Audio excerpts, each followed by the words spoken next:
A big crowd showing up for the first court challenge to Alberta's law barring schools from telling parents if their children join a gay-straight alliance. A Court of Queen's Bench justice in Medicine Hat is hearing an application from faith-based schools and parents. They want a halt to the legislation until there's a ruling on its constitutionality. Many in court wearing buttons that read, "Include parents." Those opposed to the new education rules say the government already has laws to protect children. If parents are abusive, the appropriate solution is to call the police or call social services, child protection agencies. The solution is not to keep all parents in the dark. Well, I'm very disappointed that people would try to use the courts to overturn protections for very vulnerable students in our schools. A ruling on an injunction is expected in the coming days. Danielle Smith from Global News Radio 770 CHQR joins us now to continue this conversation. And Danielle, on your show today, you're speaking with Minister Egan? Yes, both Minister David Egan as well as John Carpe from the Justice Centre for Constitutional Reforms. This is going to be a really interesting battle, and I think that it's playing out in the right forum. I think that the politicians have made their decision. They've given the direction. They want kids to be able to establish GSAs in schools, and they don't want parents to interfere in that process, and they want teachers and principals to enable it.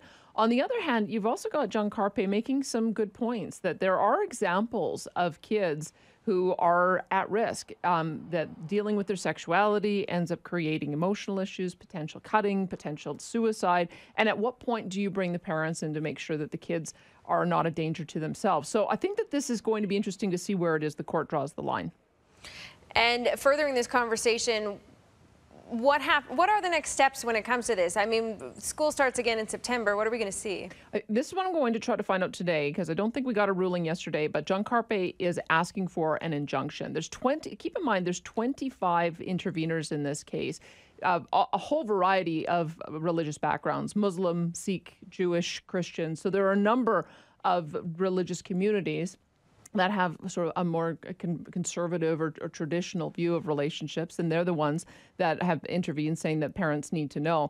And so they're asking for an injunction so that they don't have to implement the policy according to David Egan's timeline, pending these legal issues being sorted out. And so with the legal matters, if you're talking about trying to find the balance between parental rights versus the individual rights of the kids, that could potentially take years. And I'm quite certain that David Egan is probably going to want to continue pushing for the policy and then see if there's a modification to it that might end up coming down in the years to come. So I'm going to talk to both sides and see how we're likely to resolve this, depending on what the court comes down with. Should be an interesting conversation for sure. Danielle Smith's show starting at 9:30 today. Thanks, Danielle. Yeah, my pleasure.